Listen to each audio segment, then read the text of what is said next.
This woman convinced herself she needed human blood to survive the way other people need food. Starting in 1989, Brisbane's Tracy Wigington started killing animals, storing their bodies, and drinking their blood in private feedings before deciding she needed a living human victim. With 3 friends, she lured 47-year-old Edward Baldock into her car and drove him to a riverbank. The moment he stepped out, Wigington ambushed him with a hunting knife so violently that investigators said the wounds were frenzied and his throat was sliced so deep his head was nearly severed. She crouched over him as he died and drank from the blood pouring from the gash in his neck. Detectives later said the scene was so saturated with blood it looked ritualistic, and photos recovered from Wigington showed she'd been staging mock sacrifices with her friends in the months leading up to the murder. When police searched her belongings, they also found jars of preserved animal remains and notebooks describing her goal of becoming a fully transformed vampire. She pleaded guilty and received life in prison, yet still walked free in 2012, leaving one of Australia's most senseless and sadistic murders behind her. This was the shocking moment her family realized they'd made a horrific mistake. In Thailand, a 65-year-old woman who was presumed dead stunned mourners when she suddenly started knocking from inside her coffin just moments before cremation. Her family had believed she'd passed away after appearing to stop breathing 2 days earlier, so she was transported hundreds of miles to a Bangkok area temple for her funeral. But just as monks were preparing the cremation rites, staff heard faint thuds coming from the coffin and opened it to find her alive, barely moving, eyes fluttering, and severely weakened from critically low blood sugar. Temple workers later said the knocking was so faint they almost dismissed it as part of the ritual drum sounds, meaning she was seconds away from being burned alive without anyone noticing. The discovery sparked outrage over how she was declared dead without a medical exam, and how close she came to cremation after laying unconscious in a sealed coffin for 2 days. She was rushed to the hospital and is now in stable condition, recovering under medical supervision after narrowly surviving her own funeral. This was the moment when a DoorDash delivery driver was caught on camera spraying something into a family's Arby's order, seconds after dropping it off and taking a picture before casually walking away. Indiana man Mark Cardin said when his wife began eating, she immediately started choking, gasping, and vomiting, and her husband noticed a strange residue coating the inside of the bag. After reviewing the footage, he realized the driver had allegedly pepper sprayed the food on purpose for reasons no one can explain. The sheriff's office is now investigating, and the case could lead to a felony consumer product tampering charge, the kind filed when a regular delivery turns into a potentially life-threatening attack. A 10-pound mini dachshund named Valerie vanished during a camping trip on Kangaroo Island, then somehow survived 529 days alone in the Australian bush. Rescuers spent months trying to trap her, stunned that such a tiny house dog had endured snakes, heat, and feral predators long enough to actually gain weight. Some think she lived off roadkill, while others believe someone was feeding her, since no one can explain how she lasted nearly a year and a half in one of the harshest landscapes in the world. When she was finally caught using a trap baited with her favorite toys and her owner's clothes, vets found her fit and well, closing one of the most improbable pet survival stories ever documented. YouTube prankster Vitaly rose to fame in the early 2010s for viral public stunts built around shock, confrontation, and pushing social boundaries. But as his platform grew, those stunts increasingly crossed into real-world violence. In 2014, he was arrested in Miami after physically attacking a woman in what he called a prank. Years later, Vitaly admitted he was high on psychedelic mushrooms when he punched another woman in the face, a completely unprovoked assault that left her with serious facial injuries requiring hospitalization. In 2016, he escalated further by carrying out a bomb hoax at LAX that caused mass panic and resulted in criminal convictions. In 2022, he was detained again after running onto the field during the FIFA World Cup in Qatar, interrupting a live international match and being forcibly removed by security. Afterward, Vitaly's behavior only continued to deteriorate, culminating in his arrests in the Philippines in April of 2025 after a series of live-streamed incidents in Manila where he was filmed harassing mall security guards, confronting random civilians, trespassing on private property, and allegedly stealing a security guard's phone during an altercation. Philippine authorities classified the conduct as harassment, theft, and public disorder, charging him with various offenses including unjust vexation. He's currently detained at a jail facility in Taguig while awaiting trial, and has not been deported after both the United States and Russia declined to accept him. Vitaly has already spent around 8 months in pretrial detention, and if convicted, he faces up to 18 months in a Philippine prison, following a steady escalation from viral stunts to criminal charges. This is one of the rarest events in nature a human can lay their eyes on, an atmospheric phenomenon known as a sun candle or light pillar forming at full intensity. The column forms when sunlight reflects off of flat ice crystals suspended in calm, freezing air, stacking the light into a heavenly beam stretching to the ground. Conditions have to be absolutely perfect, and most sun candles are often faint or brief. This one is unusually bright, tall, and sharply defined, making it a once-in-a-lifetime sight for skiers and snowboarders. This video shows one of the rarest congenital conditions ever documented in dogs, short spine syndrome. The disorder occurs when the spine fails to fully develop before birth, causing the body to appear unusually compressed while the legs remain close to normal length. Affected dogs often have little to no visible neck and a shortened, rigid back, though many can still walk and function completely normally. Fewer than a handful of confirmed cases have been documented worldwide, making it so rare that most veterinarians will never encounter one in their entire careers.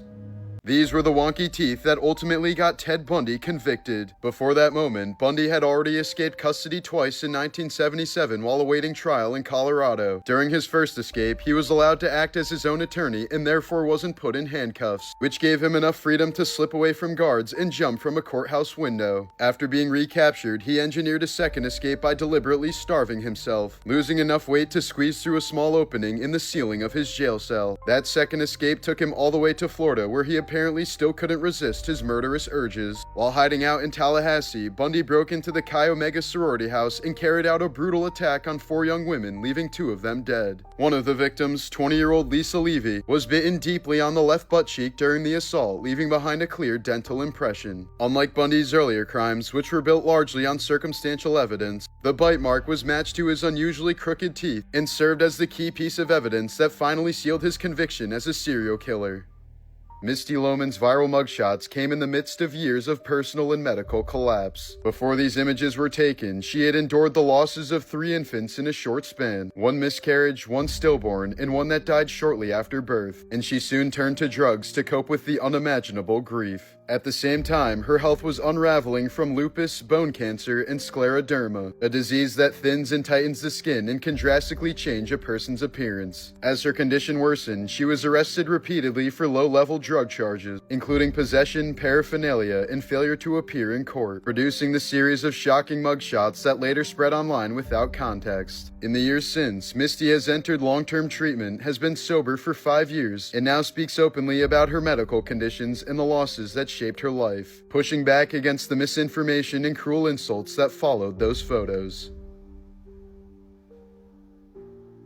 Donald Glover has revealed that he secretly suffered a stroke while on tour in 2024, collapsing with severe head pain and blurred vision before doctors in Houston told him what had happened. Medical scans then uncovered something even more horrifying, a hidden hole in his heart that required multiple surgeries, while he was also dealing with a broken foot and crushing exhaustion. The combination led to a cascade of health failures that didn't just threaten his tour, they nearly killed him. After months of treatment and recovery, Glover says he's stable now and finally healthy again. In 2002, 21-year-old Angela Walker and her brother attacked 32-year-old Canadian tourist Derek Rogers on a beach in Maine, reportedly knocking him unconscious and stuffing sand into his airways until he suffocated. Walker later lied to police about what had happened, before pleading guilty to manslaughter and perjury and receiving 10 years in prison. More than 2 decades later, in 2025, she was elected to the Bangor City Council, an outcome that drew outrage from the Rogers family and revived public attention towards the brutal killing. In 2007, 2 teenagers from Ukraine began abusing animals and recording it on camera, torturing and mutilating stray dogs and cats, hanging them from trees, disemboweling them alive, and capturing their agonizing struggles so they could relive it later. Soon enough, this horrific routine would rapidly escalate into a full-on murder spree. Over just a few weeks in June and July, Igor Sopranyuk and Viktor Syanko killed at least 21 people at random, ambushing vulnerable strangers, elderly pedestrians, children, intoxicated individuals, and women. They bludgeoned victims repeatedly in the face with hammers and steel bars, smashing skulls until faces were pulverized beyond recognition, eyes gouged out while some were still alive, and bodies mutilated with screwdrivers stabbed into to eye sockets and abdomens. Soon enough, the killings caused widespread panic in the region, with residents terrified to go out at night as bodies piled up in a brutal, motiveless rampage targeting the weak for fun. The pair was arrested in July of 2007 after police traced stolen cell phones pawned by the killers and matched witness descriptions and video evidence recovered from their phones and computers. In 2009, Sopranyuk and Sayenko were convicted and sentenced to life in prison, while their driver and accomplice was sentenced to 9 years. The case, notorious for leaked footage like the infamous 3 Guys 1 Hammer video, showing the prolonged, merciless bludgeoning and stabbing of a cancer-weakened man, is now considered one of the most disturbing cases of filmed murders. This was the moment a couple of Christian extremists realized their lives were over, as courtroom footage shows Seth Welch and Tatiana Fusari standing at their arraignment after their 10-month-old daughter Mary died from severe malnutrition and dehydration caused by prolonged neglect. Prosecutors revealed the infant weighed just 8 pounds at the time of her death and showed signs of extreme starvation after being deprived of adequate food, water, and medical care for weeks. The medical examiner ruled her death entirely preventable, ruling she died from starvation rather than illness. The parents later claimed extreme isolated religious beliefs led them to reject modern medical care and even attempted to use those beliefs as a defense in court. In 2019, Seth Welch was sentenced to life in prison without the possibility of parole for first-degree felony murder, while his wife Tatiana also received life in prison but with the possibility of parole. The judge said their actions showed an utter disregard for human life, ruling that religious belief does not excuse starving a child to death. In 1991, Mel Ignato was accused of kidnapping, raping, and murdering his ex-girlfriend Brenda Schaefer in Louisville, Kentucky, but was shockingly acquitted after selling his house to pay for an aggressive defense attorney. A year later, a carpenter renovating that same house discovered a hidden compartment containing dozens of photographs showing Ignato torturing, sexually assaulting, and strangling Brenda during the murder. But by this point, it was too late because of double jeopardy laws. He could never be retried for her killing, even with photographic proof. Instead, Ignato was only convicted of perjury and evidence tampering and served just 8 years in prison for lying under oath. He walked free in 2006 and died 2 years later after falling down the stairs in his home, having escaped justice for one of the most documented murders in American history. In 2024, Detroit man Curtis Dixon helped a man he believed was blind and even tried to give him money despite being broke. The encounter was secretly filmed as part of a social media video by Zachary Dereniowski, whose content involves pretending to be vulnerable to test strangers' kindness. Curtis was given $1,000 and the video went viral, portraying him as exceptionally compassionate, and he was given $100,000 more in a follow-up video. But within a few weeks of the videos gaining traction, Dixon was targeted because of the attention and cash he had received. He was lured outside under the pretense of helping a woman with her broken-down car, ambushed, kidnapped, beaten, and forced to withdraw money out of ATMs. His attackers then tied him up, poured gasoline on his SUV, and set it on fire. Luckily, Dixon survived after being pulled to safety, and multiple suspects were arrested, including his own nephew, turning the case into a chilling example of how kindness can turn someone into a target and transform a good deed into a near-fatal outcome. In 1993, Sicilian Mafia boss Giovanni Brusca ordered the kidnapping of 12-year-old Giuseppe Di Matteo to silence his father, a former mob insider who had begun cooperating with authorities. Disguised as police, captors lured the boy away, promising to reunite him with his dad. He was held for 779 days in degrading conditions, often caged, beaten, underfed, and moved between hideouts, while photos of his suffering were sent to pressure his father into silence. When testimony continued, Brusca ordered the kill, dismissing the boy as the puppy. Giuseppe was strangled and his body dissolved in acid to erase all evidence. The murder shocked Italy because it shattered the long-promoted myth that the Mafia followed a code of honor that spared all children. But investigators in later trials revealed that this was never truly a rule, and Giuseppe's death became one of the most disturbing symbols of the Mafia's retaliation tactics during the 1990s crackdowns. In 2019, police uncovered an abuse case at the Danby House nursing home in North Carolina after staff were caught recording and encouraging violent confrontations between elderly residents with dementia. Investigators said workers laughed, filmed, and allegedly urged a 73-year-old man to attack a 70-year-old woman, shouting instructions like punch her in the face while she cried for help. Both residents required constant care and couldn't fully understand what was happening, turning a supervised environment into exploitation for entertainment. The footage led to criminal charges and renewed scrutiny over how vulnerable patients in long-term care facilities can be manipulated by caregivers.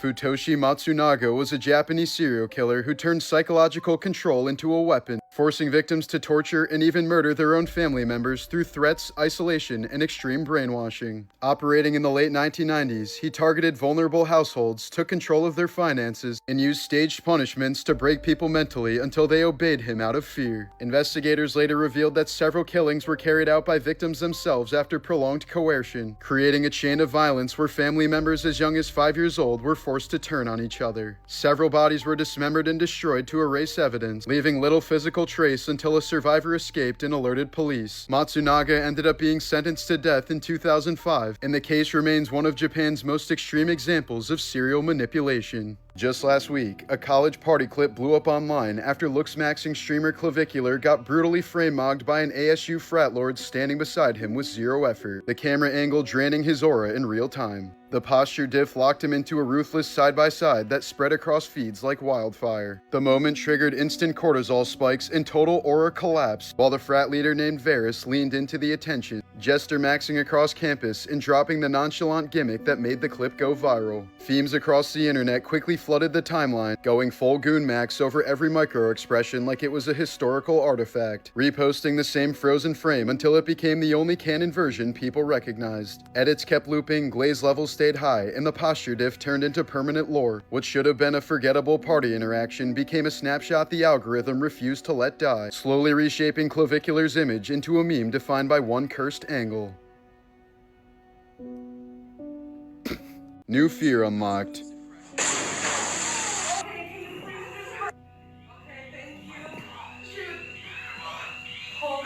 During flash flooding in Omaha, Nebraska in 2021, several people became trapped inside a stalled elevator which was descending toward a lower level that was already completely flooded. After water rushed into the cabin and rose toward their necks, someone called 911 while warning that they may not survive if help didn't arrive in time. Rescuers eventually forced the doors open and pulled them out. Despite the traumatic experience, all of them survived and no one was seriously injured. This was the moment a Brazilian journalist was electrocuted on live TV.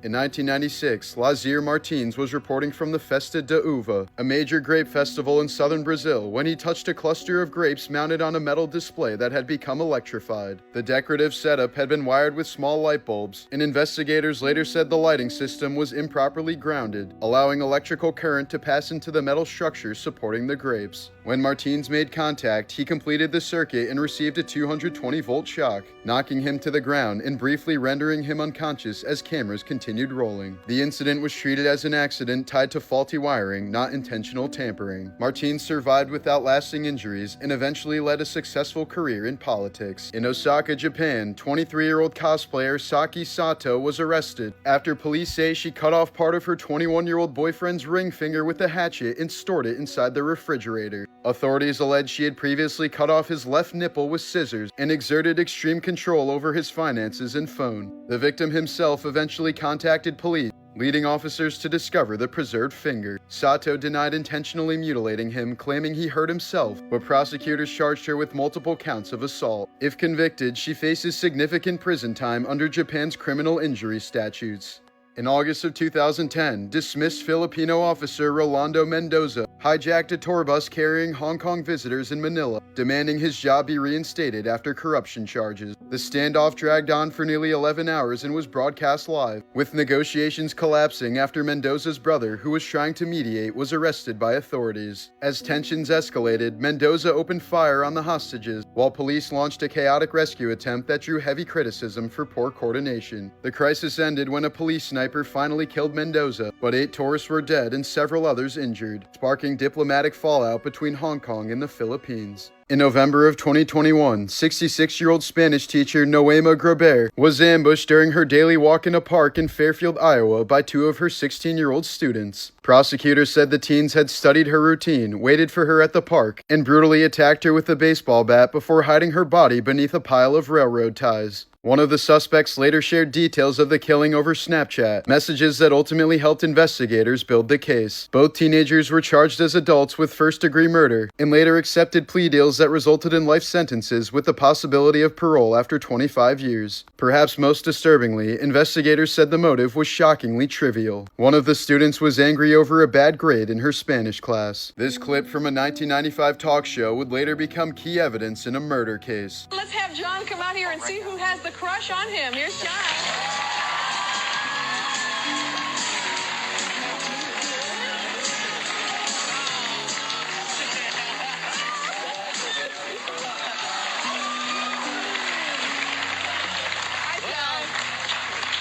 Did you think Donna had the crush on you?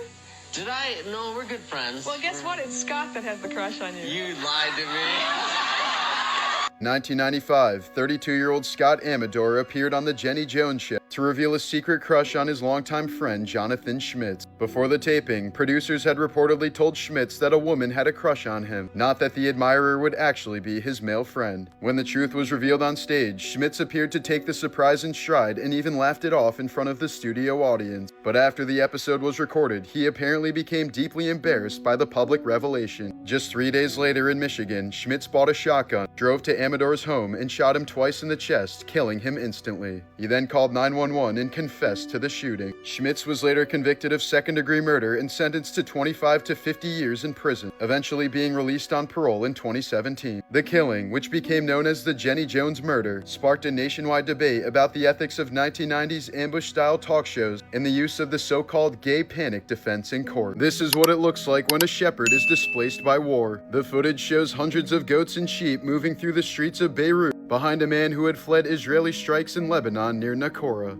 He reportedly walked for days to reach the city and brought his entire herd with him instead of leaving them behind. In rural Lebanon, a single goat or sheep can be worth up to $300, meaning a herd this size can represent tens of thousands of dollars in a person's entire livelihood. Here's a ridiculously amazing video of lightning striking a firework. Commenters across the internet said it was God's way of telling the fireworkers to keep the noise down. This is what it looks like to win at pinball.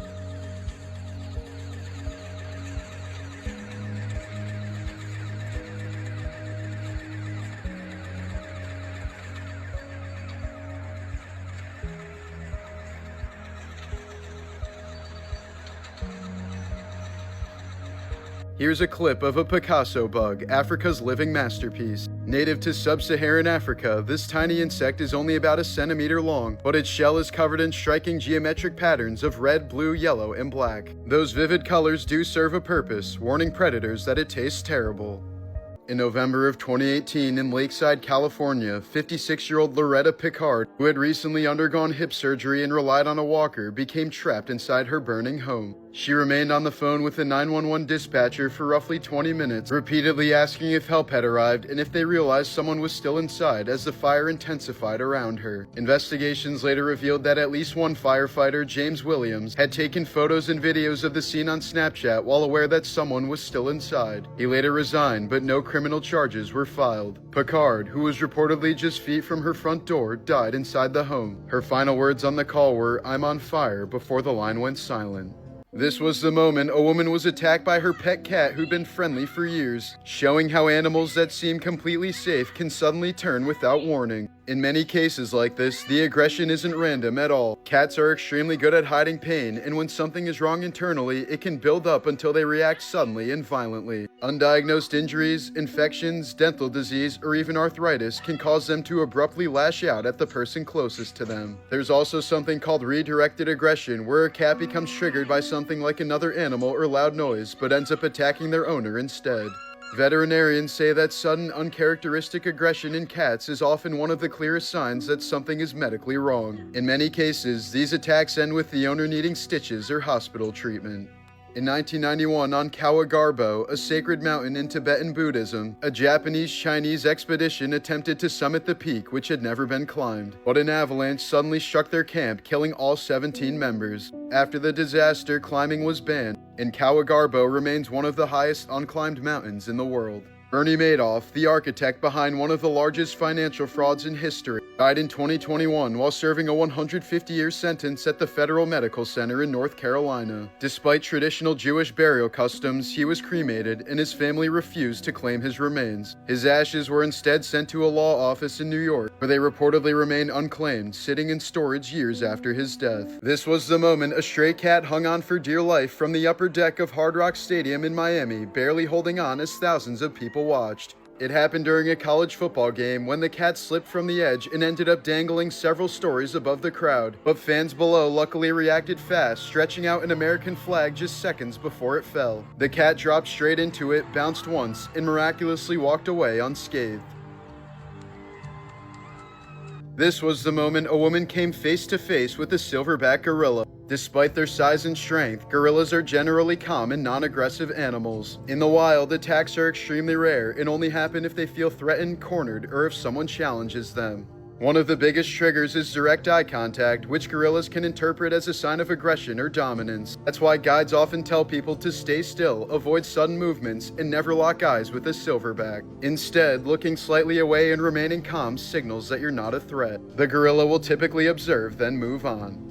A terminally ill boy who loved horror movies found real comfort when a Jason Voorhees cosplayer visited him, giving him a rare moment of joy during some of his darkest days and proving that villains can be heroes too. After being knocked unconscious by a car, disabled British Navy veteran Alan Parton was saved by his service dog Endel. Without commands, Endel dragged him into the recovery position, retrieved his phone from under the vehicle, covered him with a blanket, and ran to a nearby hospital to get help. Endel later received the PDSA Gold Medal for animal bravery. Matthew Stanford Robinson was born in 1988 in Salt Lake City, Utah. At birth, he suffered a severe lack of oxygen that left him blind, mostly paralyzed, and expected to live for only a few hours. But miraculously, he lived 10.5 years, passing in February of 1999. In his memory, his father designed a unique headstone that shows Matthew rising out of his wheelchair with his arm reaching upward, a tribute to his spirit and a symbol of hope and freedom to those with disabilities. In Flint, Michigan in 1978, 14-month-old Keith Edmonds was crying in his crib when his mother's boyfriend lost control and forced the baby's face against a red-hot electric heater. The metal burned so deeply that half of Keith's face suffered third-degree burns. Doctors said the damage destroyed one eye, severely injured the other, and left his face permanently disfigured. He underwent years of surgeries, skin grafts, and hospital treatment just to survive. The attacker was convicted of severe child abuse and sentenced to 10 years in prison, while Keith spent most of his childhood in hospitals and foster care before eventually reuniting with his mother. Haunted by the trauma, he later struggled with addiction into adulthood but managed to turn his life around at age 35. In 2016, he founded the Keith Edmonds Foundation, which now helps abused and neglected children through various programs. This was the moment a man attempted to rob a small loans office in Kazakhstan, smashing through thin laminated safety glass at the receptionist's window. He then quickly climbed inside, grabbed the female clerk, and threatened her with a knife to force her cooperation. He stole about $340 before fleeing, but police arrested him later that same day. Authorities confirmed he was eventually prosecuted and ultimately sentenced to 7 years in prison for the robbery, while the clerk managed to escape unharmed. This person looked over the balcony of their high-rise apartment building to realize they owned a cat, not a pussy. Here's a clip of a man trapped inside a grain silo with thousands of pounds of grain pressing in from every direction. What makes this situation so horrifying is that grain doesn't behave like a solid. Once it starts moving, it flows like liquid, pulling a person under like quicksand. Within seconds, someone can be buried up to their chest, and struggling only makes it worse. By this point, self-rescue is nearly impossible. The pressure restricts breathing, and panic speeds up suffocation. The only real chance of survival is to stop moving and hold a small pocket of air around your face, keeping your head above the grain until rescuers arrive. Accordingly, dozens of farmers die every year in this exact way due to grain entrapment. Insane Origins, I'm not sure. I don't remember where we were the last time we left off, so we're gonna say part 1. Before he became Wolverine, Hugh Jackman was a struggling actor working kids' birthday parties as a clown named Coco, earning about $50 a gig. He's admitted he didn't even know any real magic tricks and was once told by a 6-year-old, "You're terrible." Jackman has said those early performances forced him to learn how to command a room, handle rejection, and keep entertaining no matter what, skills that would later define his stage and film career. In 1946, French designer Louis Réard named the bikini after Bikini Atoll, where the United States had just conducted atomic bomb tests. He chose the name deliberately, claiming the revealing swimsuit would have an explosive cultural impact similar to the atomic blast that had just shocked the world. Sylvester Stallone wrote the script for Rocky in about 3 days after watching underdog boxer Chuck Wepner go the distance with Muhammad Ali. At the time, Stallone was struggling financially and reportedly had less than $200 in his bank account. Studios offered to buy the script but wanted a major star in the lead role. Stallone refused any offers unless he could play Rocky himself. He took a significantly smaller payday to secure the role, a gamble that paid off when Rocky won the Academy Award for Best Picture and launched his career. In Gainesville, Georgia, a group of high school students decided to prank their math teacher by toilet papering his yard late at night. When 40-year-old teacher and golf coach Jason Hughes ran outside, he was reportedly joking around and pretending to catch them in the act as they ran back to their car. But as the teens tried to speed away, Hughes slipped on the wet pavement and fell into the road. One of the students, an 18-year-old driving a pickup truck, accidentally ran him over. Hughes was rushed to the hospital but tragically died from his injuries. The driver was initially charged with first-degree vehicular homicide, while several other students were arrested for trespassing and littering. But Hughes's family later asked prosecutors to drop the charges, saying the beloved teacher cared deeply about his students and never would have wanted any of their lives destroyed over a prank. During a live Argentine League match between Estudiantes and Vélez Sarsfield, a green laser was repeatedly pointed at the goalkeeper while play was ongoing, briefly disrupting him during key moments. But broadcast cameras tracked the source in the stands and sniped the fan in real time, still holding the laser pointer before she realized she was on the big screen. She was later identified as Delfina Quiroga, a die-hard Estudiantes fan from La Plata. Argentine media reported that her father is a local prosecutor, and despite the visibility of the incident, she was not criminally charged. However, authorities in the club are expected to issue a stadium ban that could last up to 2 years, since using laser pointers during matches is considered a safety violation and interference with play. In 1980 in Florida, 19-year-old Mark DeFries was arrested for taking his deceased father's tools from a school workshop. He was initially sentenced to 4 years, but spent over 30 years in prison after repeatedly escaping. An autistic savant, DeFries became known for building tools from basic scraps, picking locks, and even climbing razor wire fences. Each escape added more time, while prison officials punished him with extreme isolation, totaling an estimated 10,000 plus hours in solitary confinement. Despite being nonviolent, his sentence kept growing until he was finally released on parole in 2019. Here's an insane video taken by a museum visitor showing the incredible detail in a painting from the 1600s. The artwork is cognoscenti in a room hung with pictures, painted around 1620 by Flemish artists Willem van Heekt and Jan Bruegel the Younger. Scenes like this were known as gallery painting, a genre that depicted wealthy collectors showing off rooms packed with artworks, sculptures, and curiosities. Many of the tiny paintings shown inside the scene are actually real masterpieces of the time, carefully recreated in miniature fashion. Here's a photo of mummified crocodiles in the Egyptian Museum, a practice that dates back more than 2,000 years in ancient Egypt. Crocodiles were associated with the crocodile-headed god Sobek, who was believed to control the power of the Nile and protect people from its dangers. In temples dedicated to Sobek, crocodiles were sometimes raised in sacred pools, adorned with jewelry, and treated as living embodiments of the god. When they died, priests carefully mummified them using linen wrappings and resins, just like they did to humans. Thousands of crocodile mummies have been discovered in Egypt, including entire burial caches filled with both adult crocodiles and hatchlings, which were likely offered as religious sacrifices to the god. This was the final note written by Marie Antoinette at 4:30 a.m. on October 16, 1793, just hours before she was executed in Paris, France during the French Revolution. Addressed to her sister-in-law Madame Elizabeth from her cell, the letter includes the lines, "My lord, have pity on me. My eyes have no more tears to cry for you, my poor children. Farewell, farewell." Later that morning, Marie Antoinette was taken through the streets of Paris and executed by guillotine at the age of 37. A 5-year-old kindergartner in Standish, Maine was recently killed after his arm became trapped in the closing doors of his school bus as it pulled away from his morning stop, leaving him pinned to the vehicle and dragged nearly 300 feet along the pavement. Investigators determined the driver was unaware the child was caught and continued driving until other motorists began frantically signaling that something was wrong. The child eventually lost his grip, fell into the roadway, and was run over by the same bus, suffering catastrophic injuries and dying at the scene. The bus driver driver, a 64-year-old woman, was placed on administrative leave and no charges were filed. The tragic death was ruled accidental, but the case triggered an investigation by the National Transportation Safety Board after it was confirmed the bus's door systems failed to detect the child before the vehicle moved, raising concerns about blind spots, sensor limitations, and school bus loading zone safety.